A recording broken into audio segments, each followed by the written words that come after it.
Hello and welcome to this July edition of Anderson Speaks here on Anderson Community Television. I'm your host, Kyle Dincler, and I'm glad that you're back with us, and I hope that you're enjoying the summer weather, and happy Independence Day. Hope your celebrations were fun. We're going to go ahead and start with our first set of guests. It's always exciting when we have a full dais or stage here. To my right, your left, is John Dincler and Chad Thompson. And you guys represent Tri-State Compounding, Tri-State Compounding Pharmacy and Kunkel Medical. Correct. Gentlemen, welcome to the show. Thank you. Thanks for having us. Okay, I got through the title. I got through the name. Not perfectly, but because, again, I'm used to saying Kunkel Pharmacy. I know a lot of people are, but it's officially Tri-State Compounding Pharmacy and Kunkel Medical. Correct. And you guys represent different parts of that. You guys kind of working together. Do you guys know each other at all? Yeah, Chad is my son-in-law. And okay. He's a pharmacist. He worked for me for a few years when he got out of school. And then he went off and did something else for a while, like go to law school and pass the bar and everything else. So he's a lawyer as well. So, and then he decided he'd like to come back and go in business.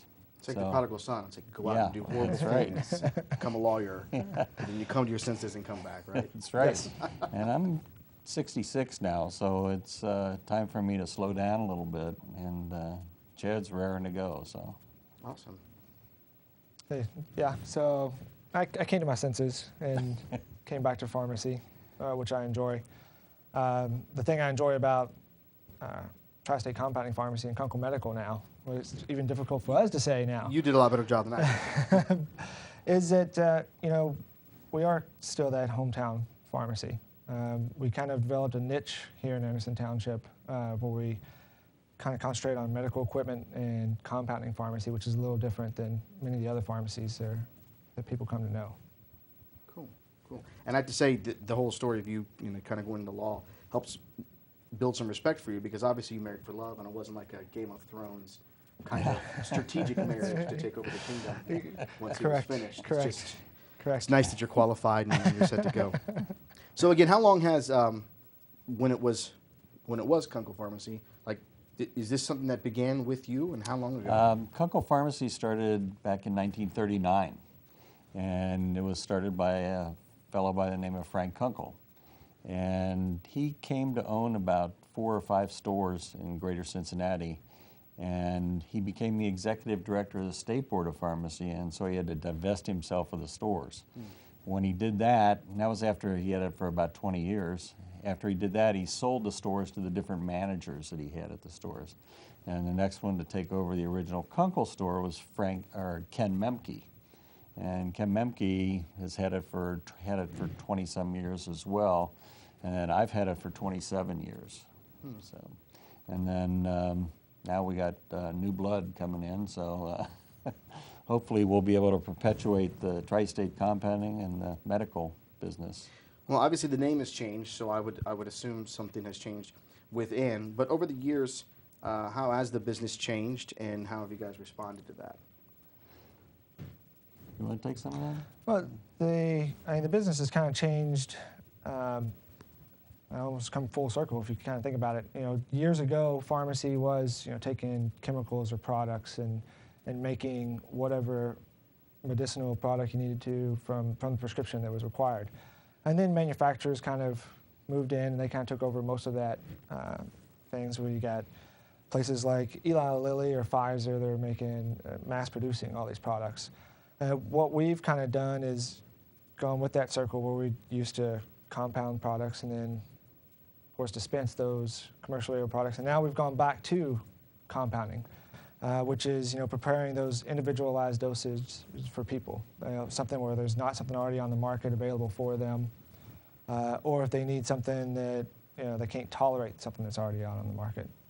And we've always done medical equipment over the years, and with the changes in technology, we keep upgrading the type of equipment that we have to provide for our patients and to help create the products that we do have for the compounds.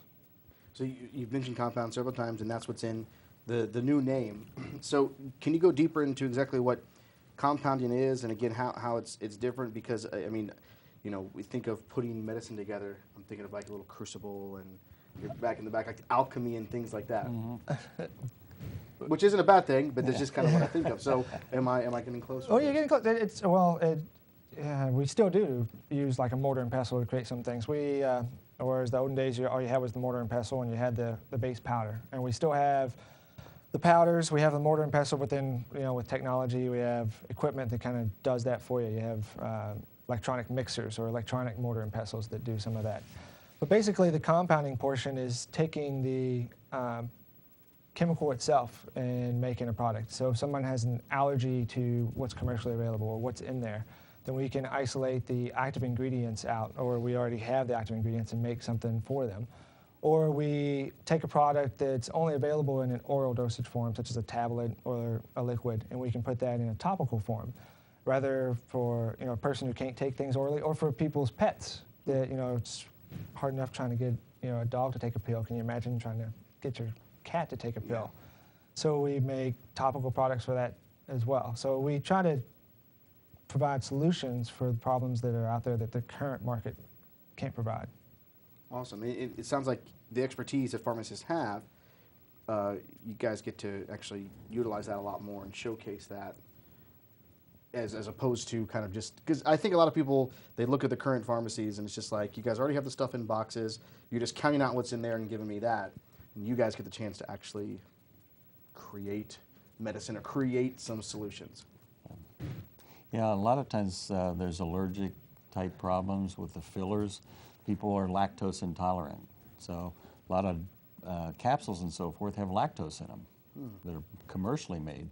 So we can do it without lactose and use a different filler.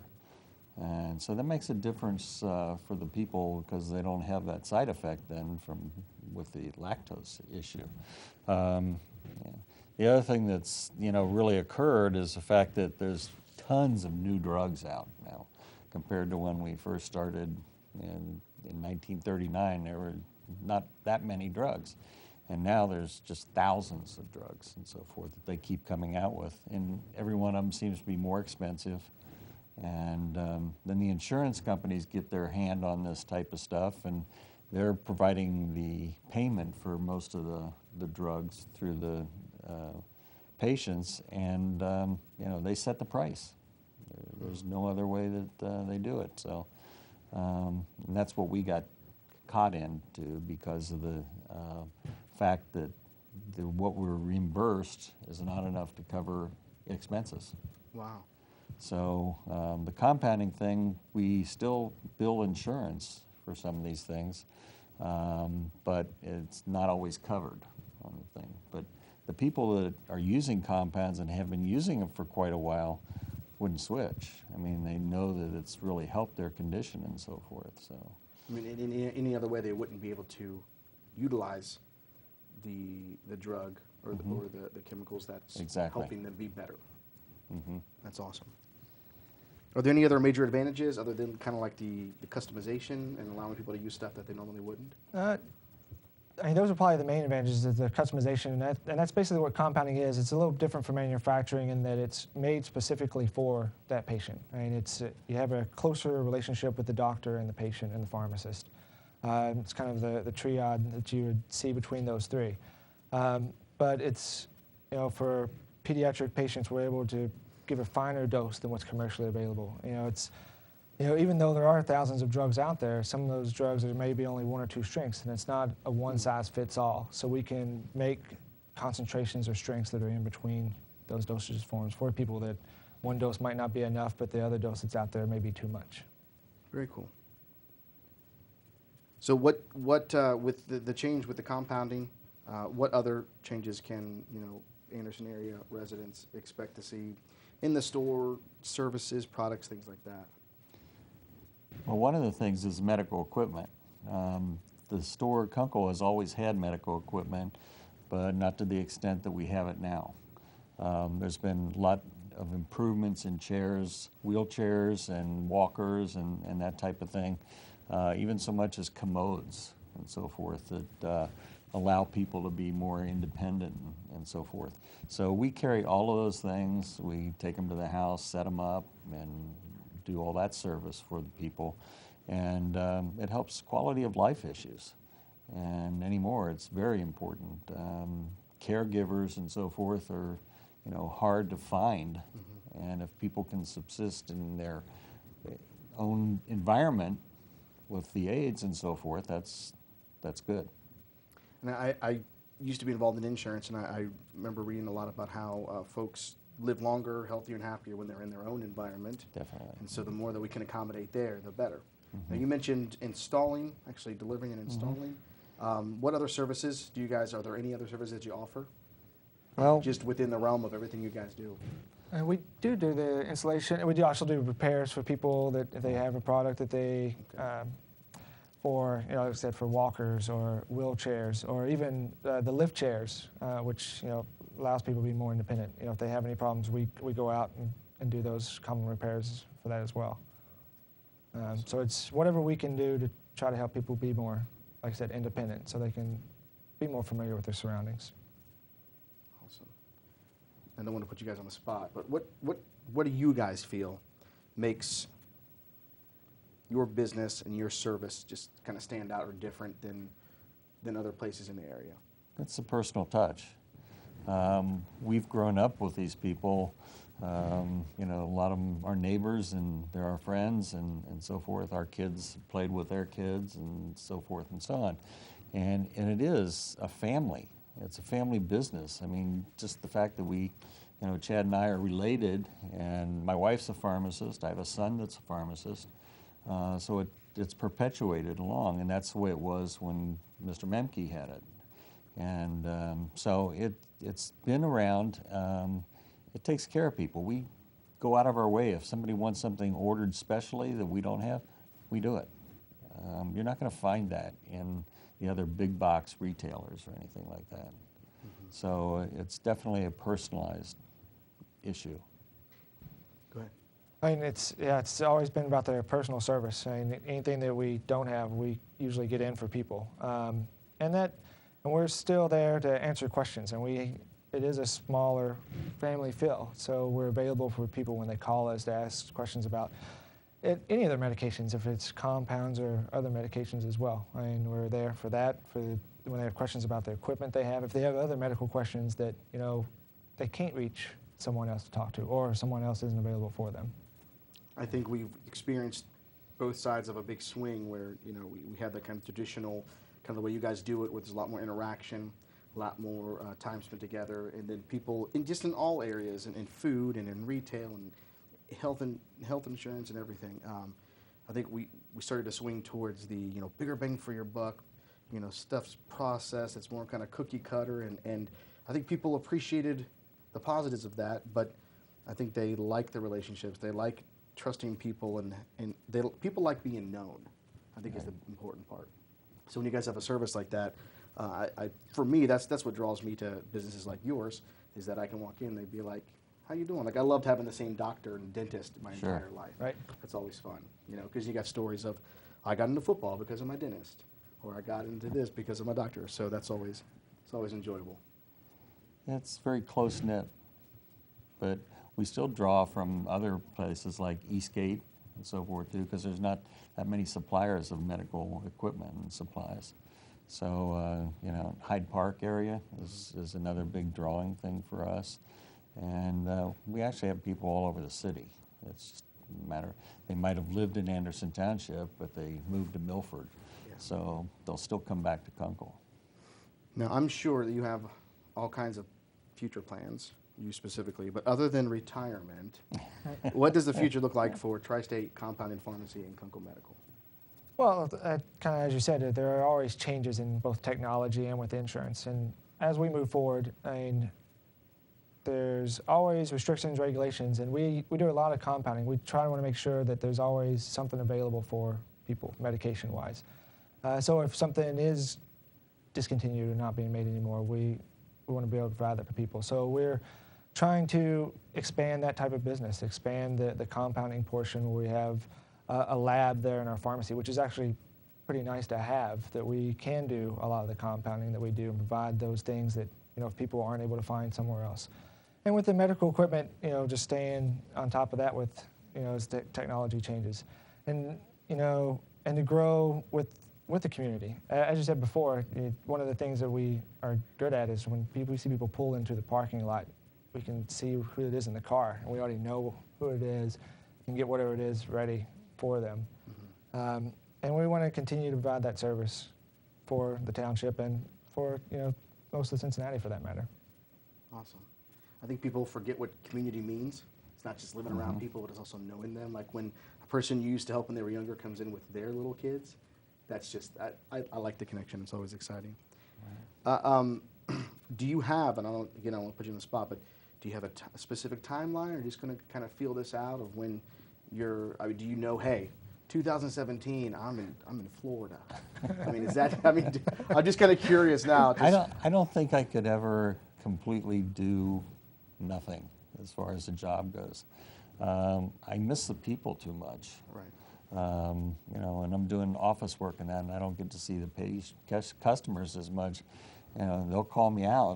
They say, "Is John here? I'd like to talk to him." So Chad will come back and get me, and I'll go out and talk to him. And so that's the relationship that we have, and I definitely want to continue that, but I don't want to get in his way with what he wants to take, where he wants to take the business and so forth. So we have little traveling plans and that type of thing. So I think a lot of people misdefine retirement as not working anymore. Yeah. And really, retirement is you don't have to work to pay your bills. That's You right. can still work, you just don't have to. I think it takes the pressure off. That's you. right. And then again, when you need some room, you can go travel. Like it would behoove you to go see the West Coast for a week, sir. Exactly. Well, congratulations on the, the transformation or the continued growth, and love to have you guys back in the future, because I have a question that you're not going to get to answer, but I'm sure lots of people might ask you this. With all the changes in healthcare, and that's just a big buzz right now. I know a lot of people are really curious about how that affects different people and how you're seeing it affect your own customers. But unfortunately, we're out of time. Cliffhanger. You'll be back for part 2 now. I know you will. But again, this is Chad Thompson and John Dincler. I want to thank you guys for coming on the show. We Thanks really for having appreciate us. it, and we'll see you next time. Thank Thank you you. very much. All right, we'll be right back with our next guest.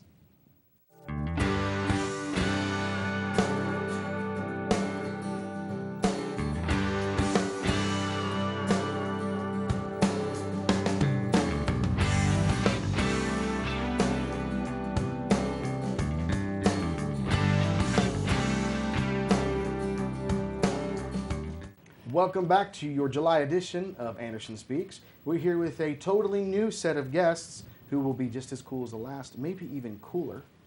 We'll find out. To my right, immediately right, is Grace Arnold. Grace, you are a student at Immaculate Heart of Mary, correct? Yes. And sitting next to you, is this one of your teachers? This is my art teacher. Your art teacher, Miss Alicia Dodson. Yeah. I want to welcome you guys both to the show. How you doing? Good. Thank you. Good. Are you hanging out with a teacher outside of school? That's weird, isn't And it? it's summer. Yeah, you're all done. What are you doing? She's not giving you homework, is she? No. That stinks, because art's actually fun. That'd be the one I like homework. So you guys are here to discuss the Rain Barrel event, correct? Yeah. So go ahead and tell me what that is, because I know nothing about this, I love learning new things. So I want to know all about it, how you became part of it, and what your bright future is as an artist.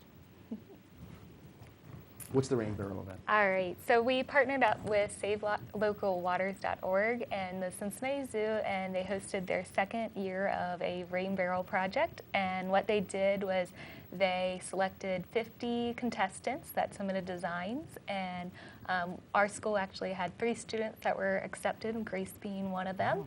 And they gave us rain barrels. We painted them, and then we returned them back to the zoo, and they had a auction of the rain barrels, and the proceeds went to local like stormwater runoff organization, which is the Save Local Waters, and conservation education programs. Grace, why are rain barrels anything that's cool? Like, what's so special about them? Like, why would they have a whole contest just for rain barrels?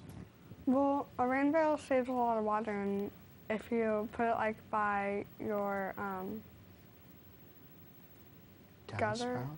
yeah, like a downspout, and when it rains, all the water goes in there, and you can use it for hose water, like using to water plants. Very cool. So it's like a big conservation thing. That's awesome. That's awesome. I don't know if you know this. Do you know there are some states where it's illegal to do that? Not at all. That's crazy. There are some, I don't know if it's full states or there's certain townships. I know there's a place in Colorado. It's actually illegal to collect rainwater, Wow. which, as you guys probably know, it's actually a really smart kind of thing to do. So I've seen rain barrels before. They're not as cool as like cowboy barrels, but they're all still pretty cool. But a lot of times they're like gray or blue. So what, you were thinking like, no, we're going to do something better. Is that really what happened? Like, Yeah. how did you get picked? Did they say, hey, draw a picture of a rain barrel and paint it, or did they send you a rain barrel to paint? Like, how did you get involved in this? Well, there was a piece of paper, and they had like a miniaturized picture of a rain barrel, and you drew whatever design you wanted on that rain barrel sketch, and you handed it in to your art teacher, and you got lucky to be selected. Now, did you get to pick who represented the school, or was that anybody who wanted to was sent from IHM and then they picked? I let students who wanted to participate in 5th through 8th grade come up with a design, and I submitted all of those designs, which we had 3, and all 3 of ours got selected. Awesome. So. Awesome. I think I want to clarify something. Correct me if I'm wrong. If you try to use a picture of a rain barrel as a rain barrel, that won't work, will it? Because it's made of paper. But I Well- think people at home need to know for sure. Yeah. It's not like a mini rain barrel, or literally just wouldn't do very well. Okay, I just thought maybe. Just wanted to make sure. So you submitted. How'd you feel when you found out you were selected?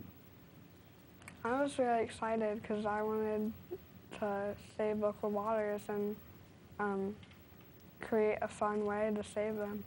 Very cool.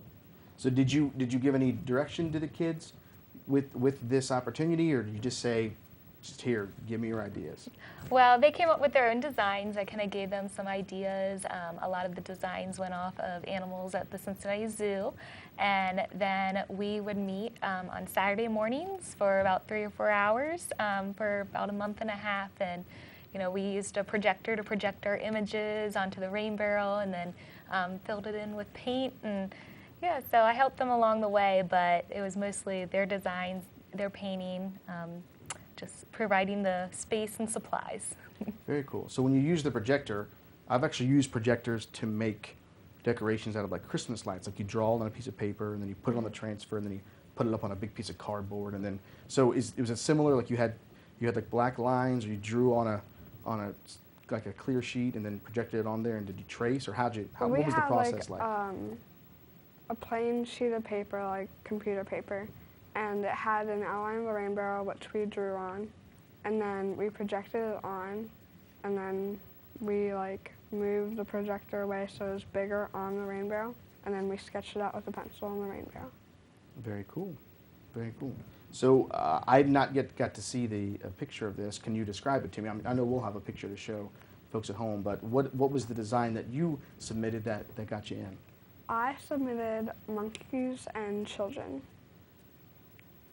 So like there was like There's a difference?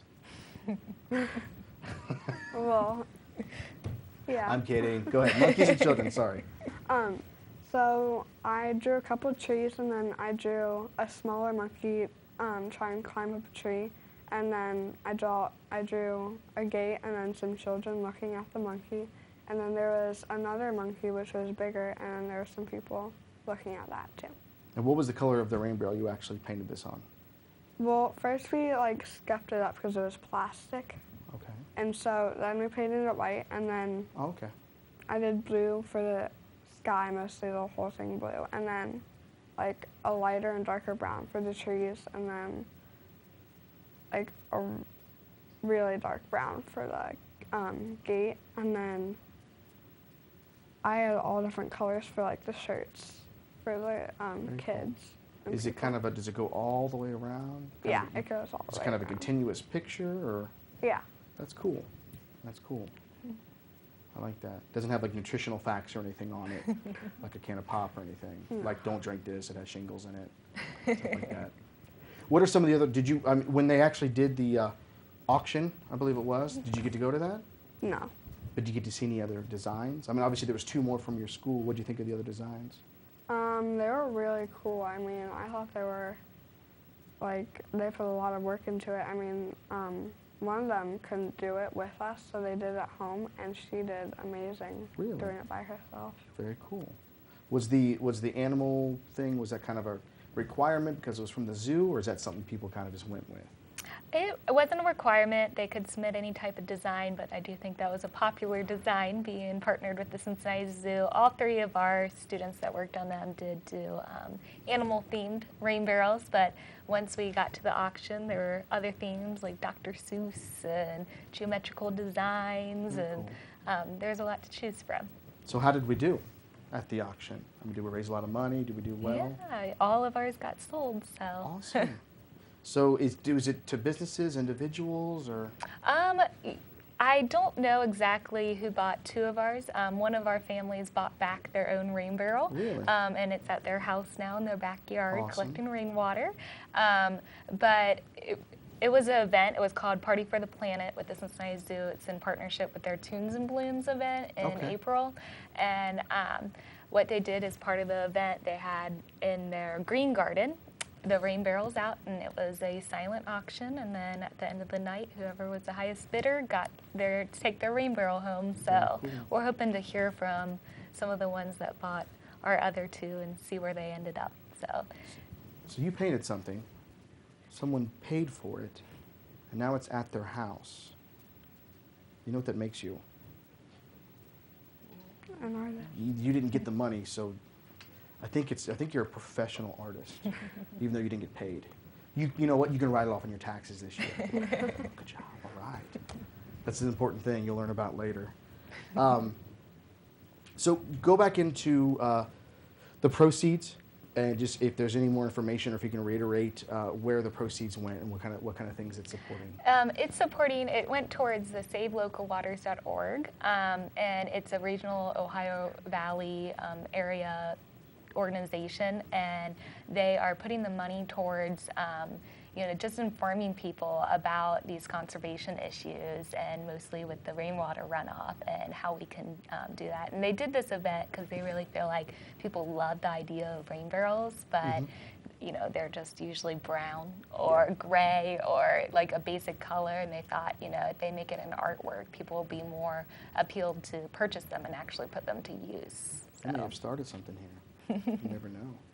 Yeah, I think there are certain aspects of this, you might call it a movement or kind of associated ideas that have been associated in general with things like preppers and homesteaders and these people like preparing for the apocalypse, or people who want to live off the grid because they're crazy and don't want the government reading their brains, so they wear tinfoil hats. But I think things like rain barrels and some other things, especially like solar power and rain barrels or things like that, like individual parts are becoming mainstream, becoming popular. Yeah. Have you gotten any neat conversations about this, or how do people react when you tell them about this? Do most people understand what they do and why you want to have them, or how many people just didn't even know about it?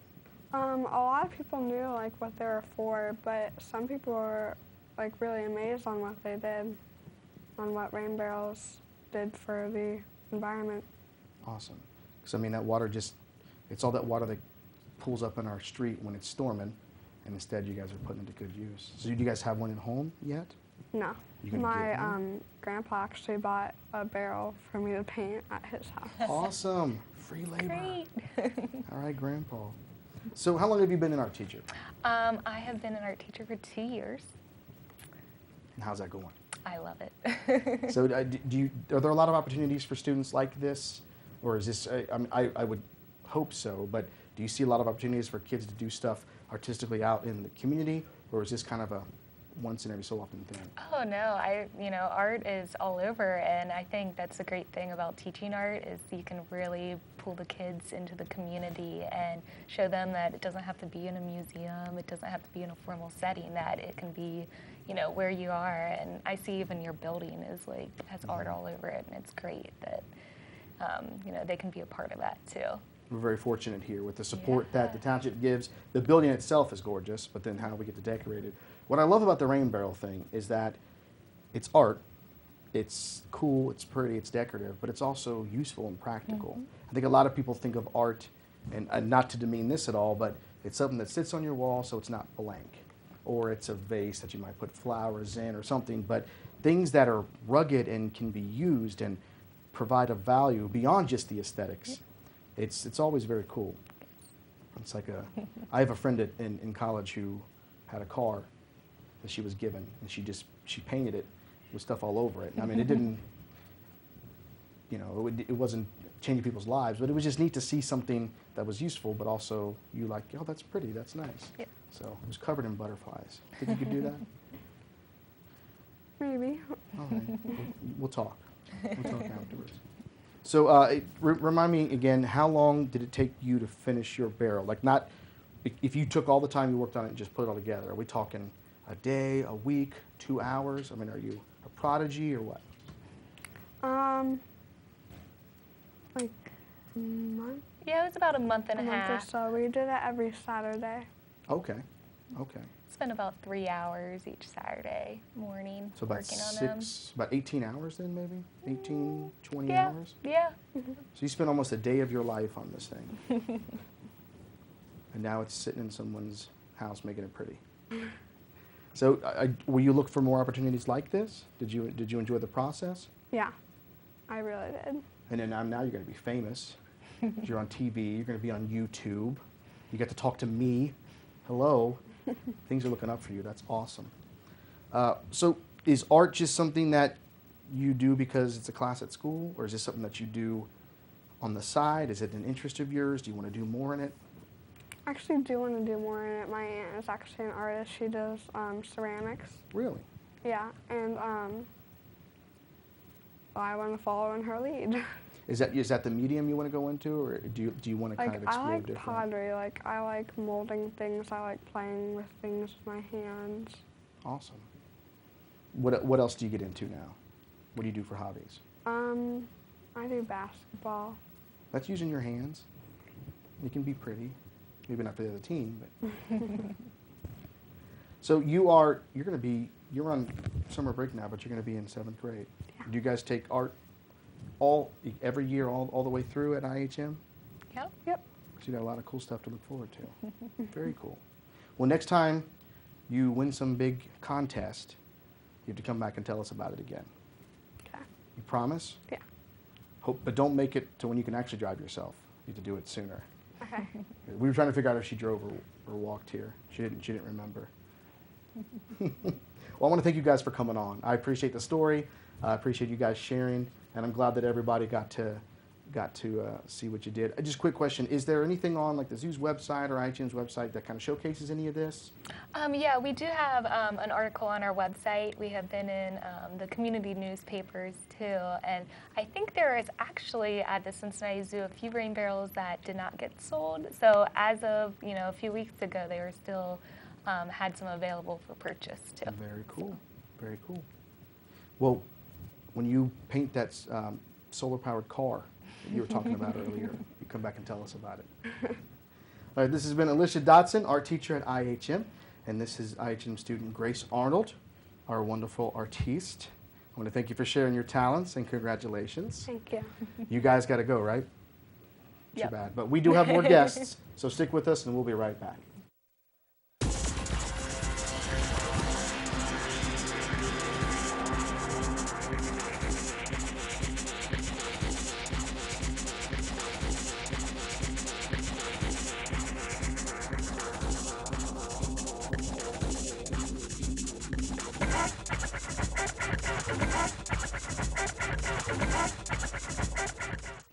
We're glad to have you back to this July edition of Anderson Speaks. We are here with our third dynamic duo. It's been a guest-packed edition, and we're glad to introduce you guys to Carrie Wolfer and Jen Diller.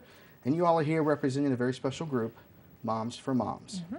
Like I said, this is something near and dear to me. I have a mom, so I think moms are important, and I'm glad that you guys are helping them. But before we talk about how awesome moms are and how you guys are helping moms and being moms, tell the folks at home a little bit about yourself. What's your connection with Anderson Township? If you're not originally from here, you know, what brought you here, or, you know, what you love about the area, things like that. Okay. Well, I'm a lifelong resident of Anderson. I was born here. I got away a little bit for college and graduate school, but, you know, landed back here to have my family. I think it's a great part of the world of Cincinnati. I love the community. I love the schools. So it's very comfortable here for my family, and we're happy to be here. So I went to Miami University in Michigan State, and I have a degree in clinical social work. So Moms for Moms, for me, was a unique little find. I'm big into resources, being a social worker, so when I came across it, I was really excited because I really think it's something that other moms need to know about. Awesome. Also sounds like you're a little into marketing. No, but it does seem to work that way. I learned a lot of stuff. What's your story? I did not grow up here, but I have lived in Anderson Hold on. Township. Hold on. Is that allowed? Yeah, no, we can continue doing it. Just want to make sure. I just thought kind of took me by surprise. But you live here now, right? But I have lived here for 20 years. Oh, okay. So well, you should have started with that. I think I still be on the show. Yeah, well, oh, okay. That's we'll good. keep going. I won't mention where I grew up in Cleveland. Well, hey, you know what? Obviously, you're intelligent. You moved here, so we don't have to hold that against you. I'm sorry. Go ahead. I also went to Miami University, got a great job here after school, and have lived here since college. Had an apartment here in Anderson Township, and then we got married and got a house just inside Anderson Township, but in the city of Cincinnati too. There's a little overlap there in parts of Mount Washington. And then we live here in Anderson Township now, bought our final house. Hopefully we'll be here forever. Awesome. So I hope you'll claim me. It's not up to me. It's up to the viewers, but I'm sure that they'll love you. So, okay, Moms for Moms. We were discussing before taping how you came across it, and then kind of this unique way that you shared that. So go ahead and relay that. Well, it was this past spring is when I came across Moms for Moms. I was about ready to have my fourth baby. I have 4 children very close together. I have a 6-year-old, a 4-year-old, a 3-year-old, and now a soon-to-be 1-year-old. And I had them a little bit later in life compared to my friends. And I was finding that even though I had always dreamed of being a mom, and it's my dream come true, I was starting to feel a little isolated. Long gone were the dinners with friends and talking to college roommates on the phone at home, because whenever I'm on the phone, they just trail behind me and seem to scream "Mom" all day long. So I felt disconnected. And so this is going to be fun. So go ahead. I'm not a mom, but I'm married to one, so this is going to be fun. Yes. So I started to feel a little isolated, and I needed to reconnect with women, just to reconnect. I also had a lot of friends in town who had kids, and I thought once I magically started having them that it would be natural to be able to hang out with their kids again. But because kids are awesome networking tools, right? Yes, except for when you have the little ones like I do, and playground experiences are really just me half listening, because I'm usually screaming at a child over here not to fall off the monkey bars or hit his brother or whatever they're doing. So how well can you get to know a referee during a boxing match? Exactly. Yeah. So the play dates weren't working, so that wasn't a natural segue back into having the female companionship. So I got online and I came across Moms for Moms, and I think it was you and I who connected. You were membership at that point in time, and she reached out and invited me to some events, and I ended up joining, and it has been great. I've met a lot of really wonderful women that are fun to be around, who have great kids, and I participate on moms events with the kids and moms only events, which for me was really, really important to be able to have. And I think that the unique thing is that as a mom, I don't have a lot of time to be planning my social calendar. I mean, it is just everything to get through the day sometimes. And so I can get online and see what's going on and say, hey, let's meet up here for trivia, or hey, they're going to Recreations Outlet this morning. it works in my Love that schedule and I place. can just go. You know, it's not a lot of planning. I'm just like, hey, I'm there. I like that kind of spur of the moment thing because as having kids, you know that as soon as you plan something, somebody gets sick. Oh, yeah. So it's, you know, you don't have to worry about that planning and then the plans falling through and inevitably somebody starts vomiting the night before, which happens a lot in my house. So in response, you locked your children outside for like an hour just to get some peace and quiet, and then you wrote something. Yes. Is all of that, is that factual to get it right? I just need a little time. Yes. No, I would put my husband on duty because he's a great There you go. husband. So I was Dads like, for moms. I was like, I've got to do What's some up? work and let people know about this great group. So go man the kids. So you wrote an article. I did. I wrote an article. Which was published where? Forest Hill Journal. When did you join the group? When did you find out about I the group? joined the group about 8 years ago when my oldest son was about a year old. And prior to that, you know, I moved to Cincinnati right after college, and I worked for a great company where there were a lot of young people that were just out of college, and so we had a natural group of friends there. But once I got married and once we started having kids, all of my friends were working, or else, like you said, they were at a different stage in child rearing where their kids were a little older, or maybe they lived in Mason. And I found myself being at home with young children, and it's hard, like you said, it's hard to connect with people and make plans with people when you have all these other variables in the mix. And so I too was making a concerted effort to try to find some other people locally that would be easy to get together with. I had a couple of friends at the time that had young children the same age as me, and like you said, people get sick, or there was just always something that would get in the way of getting They together. swallow something, and you got to take care of that. Yeah. And so it felt like I needed to make a concerted effort, and I had been for a while too. You know, I'd get out and I'd go for walks around the neighborhood, and I'd be like, oh, I think that house over there, you know, they've got a young kid. Let's walk past. Maybe they'll be out. You know, maybe we can say hello. Spying houses out It's like like they seem to dating for join. other moms. It's like That's dating hilarious. a mom. But creepy. We'd sign You sure had a night. We'd sign up for a music class, and you know, and be like, oh, so you know, your child's really cute. You know, maybe we should get together. Maybe we should do something. And I just felt like it needed to be easier than that. And Moms for Moms was a place where there was an organization, and there were lots of people and things that were on the schedule, and you could just go. And if it didn't work out, then you didn't go that day. But if you were planning something, there'd be enough of a quorum of people there that it was just so much easier. That's nice. You got the group numbers. Maybe it's not 100% attendance, but you're always going to have enough people there. Yeah. I think it's good. I think the other option is the Duggar option, where you have a gargantuan family, and that way you've covered all the stages. So it's like, hey, we can hang out with them because they have a preschool, and then, oh, we can hang out with them because they have a kid in college. And then the older ones take care of the smaller ones, so you'd have time to talk. Yes. But that takes a lot of commitment and pre-planning. It does. And it does. a TV show to help pay for it. Yes. But- yes. No, that's awesome. So what was your first experience with Moms for Moms, and what was your takeaway? Was it something like it kind of took you a while to get into, or was it immediate like, I need this, this is awesome? The thing for me that caused me to join is I really wanted my son to be in a play group. I wanted him to know other kids his age, and I wanted to have a network of other people that were going through the same things that I was going through, so that I could have people to talk to. And I had tried unsuccessfully to try to get one together on my own, and finally was like, all right, I'm just going to join this group. They have play groups. I'll get into a play group that way. It'll be good. And for a long time, that was the only thing that I really did with Moms for Moms. We met the same day every week, got together with our kids, and it was good. I wish that early on I had taken advantage of all the other things that the group has to offer, because there's so much more to it than that. Kid focused, you're saying? Initially, yeah, a playgroup, in Moms for Moms terminology, a playgroup is a small group of families, like maybe 5, 6, 7 families that take turns hosting. Oh, okay. And we get together once a week, same day every week, and the kids have a very informal play date. They play, and the moms talk a little bit, as much as you can when you're, And drink. you know. Coffee and tea. Yes. Coffee and tea. And the snacks. Snacks. Usually there's muffins. Oh, wow. This is only for moms? Dang. No, go ahead, sorry. And so we did that, you know, and that was something to look forward to every week. There was something that was planned. It was on the schedule. I didn't have to think too much about it. You could just show up. You knew that every Thursday or whatever day of the week it was, you know, that we'd be getting together with this group. But Moms for Moms does other things in addition to that. We also plan activities that are for the whole group, not just individual play groups. And those can be great things. It can be as simple as just meeting at the park for a play date, or We did the firehouse tour. or we do some more elaborate things too. Like we got together and we went to the firehouse and toured the water tower firehouse Very over cool. in Union Township.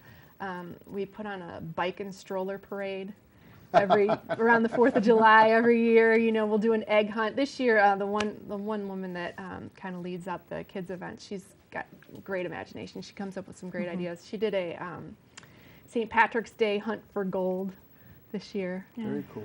So those are just, kind of fun, kind of different, something that kind of sparks the kids' imagination, gets you out of the house, and it's not just the same old every day. And it's good to go and see these people that you've met and that you're familiar with, and hey, how you doing? It's just good to feel that connection with the other people. No, my introduction was different. I went for the moms events. So the unique part about the group is the fact that you have the moms with your kids, but there's also a whole bunch of events just for moms, which again, it's the whole, I'm from here, so I have friends from here, but it's that planning and finding a time and the endless emails. So I had just had my 4th. And it was, I think, 5 days later. It's your 4th. You just bounce back real quick after your 4th. And I looked on the calendar and I said, honey, I'm going out for dinner. And it's drinks tonight. And I did. And I met some of the women who were meeting up at a local restaurant bar, and didn't know any of them, and just went in and had a very wonderful night out and met some new women who I consider now friends, and I see out at a lot of the moms events. And from there, I joined a play group. So I am now in a play group, but my initial one was the moms only events where the kids are kind of left at home with dad. Yes. So you guys both seem fun and engaging. What is the general makeup of the people? How many? Because as we were discussing for the taping, it's not just a kind of loose group of people who call yourself that. You guys are actually like an entity, and you have membership dues, and you have an official kind of membership, which I think is cool, because anytime people invest in each other, some sort of accountability is always good. Anything that gets them, I wish for humans that just the personal investment was enough, but sometimes when we commit to something financially and time-wise, we're going to stick to it more. But how many people or how many moms are in the group, and what is the demographic? What are the age ranges? What are the kids like? Are there any brats, and how do you deal with that? No, I'm sure they're all perfect angels, and there's never any fighting. Everyone except for Everyone my kids. shares perfectly. We have about 50 members, about 50 families in the group, and we're a nice mix of people, I think. About half of us are stay-at-home moms. About a quarter of us work full-time, and the other quarter, like Carrie and I, do some form of juggling to do part-time work. There's a range of ages. Some of us are in our 20s, some of us 30s, some of us 40s. Most of the kids are birth to maybe mid-elementary that come to the kids' events, although there are moms in the group that have older children. But most of the kids' activities are for the younger set. The older ones you just leave at home, tell them where the stuff is in the fridge, and then go. Yeah. Yes, Once they get that point, it's like, okay, you take care of the kids. I'm going out, right? You see them at the Take care of moms your events. brother. But yeah, a range of religious backgrounds, range of ages. We try to be a very inclusive group. And then the women are interesting that are in it. I mean, you have all, like different work statuses, but all different types of careers, which I always find interesting, from lawyers to graphic designers to social workers to, all kinds of stuff. So it's interesting conversation to have women of all walks of life and different, professions. It's interesting stories. Yes. So you were a social worker. How much of a raise did you get when you quit? Well, I was part-time for a long time. Yes, I don't. Because I know, I have several friends and family members who do that, and I know they don't do it for the money, but I just wanted to give you time about that. But so you guys both kind of do stuff part-time, and how much time do you spend doing things like this for the group? Or like writing articles and being on TV and being superstars? Well, I got into the group, and the unique thing about our group, though we have a board, is that it's driven by its members. So when we plan events, it's the group plans the events, not just the board. We all have to participate to make it what it is. And there was, some transition as people's kids, I don't want to say age out, but they've done the little kid stuff. They're more into the moms events now because they've been in the group for 12 years. there was a chair for like the summer end of the party. So I kind of stepped into that role, and it kind of got me onto the board. And so it's every other month we meet and just kind of discuss, you know, where we are with the group, what are the events coming up. And one of the things is, again, being a social worker, how do we let other people know about the group? Because I think it's important to know, and a lot of people don't even know to go look for it. Mm-hmm. And if you do know to go look for it, how do you find it? And from there it got into, well, hey, you know, what if we wrote an article for the Forest Hills Journal and, you know, put it out there? And so that's how that happened. So. Have you guys seen any response to that? Yeah, I would say we have. We have. And I don't know how many people have contacted us directly about joining, but I know that many people have commented on seeing it there, and that's our goal. We just want to get the word out there so that if there are other women that would like to join us, we'd love to have them. Mm-hmm. Well, real quick, I know there's a lot of information we could cover. We only have about 4 minutes left. What are some of the specific, you've given wonderful examples, what are some more specific things that you guys do as a group, and where can moms go to find out more information? Some of the other things that didn't get mentioned yet, we've talked a lot about our kids' events and our moms' events, which are planned by our members. We also have a book club, which can be a great way to get in and get to know a few people. You know, there's kind of a core group that's in that book club. It's a great way to get to know a core group before you bite off the whole 50-member organization. We have a scrapbooking club that gets together every so often to work on scrapbooks and go on scrapbooking retreats. We also have online forums, which can be great. You know, if you've got a question about, you know, I need to find some ballet shoes for my kids' dance class. Does anybody have a suggestion on where to look? Or, you know, I need a plumber. Those are great resources because they hold everything too. You can go through the history, find things, reply to people. Those are awesome. Babysitting co-op? Yes, we have a babysitting swap. We have baby bucks. And so we can take turns, you know, babysitting for each other. I need to get to which is great for me because I don't have family here in Cincinnati, and so I rely on that club a lot to get to the dentist and get to the doctor, and you know, to watch one kid while I take the other one in. So you're going to swap the time currency with each other. Yeah. We have these baby bucks, and each buck is worth an hour of babysitting for one kid.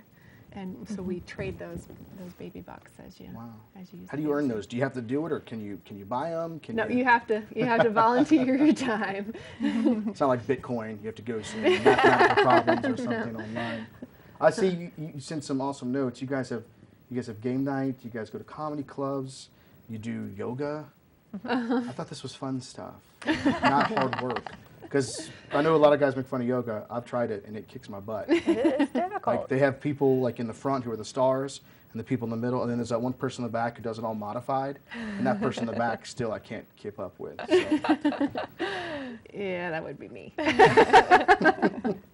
So, any other kind of big events? Anything kind of coming up here in the month of July, we do have August, September? In the month of July. Let me think. I was going to say we've got some things coming up in June, but by the time this airs, they'll probably be over.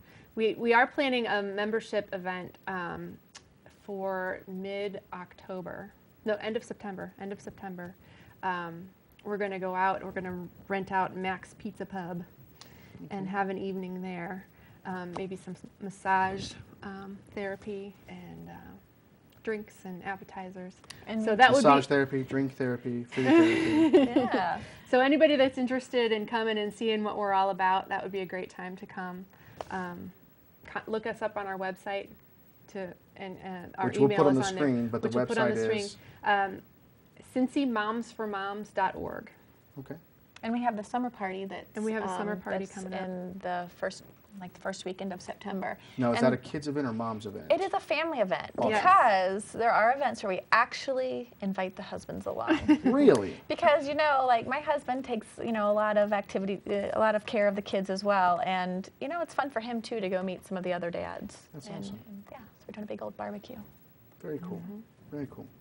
Anything else you guys want to throw out there? Big shout out, anything? Just encourage people to check it out. I'm sure there's something I should be saying, but I can't think of what it is. It's a fun, welcoming organization. So. Well, we'll have you guys back when your numbers boom because of our YouTube presence.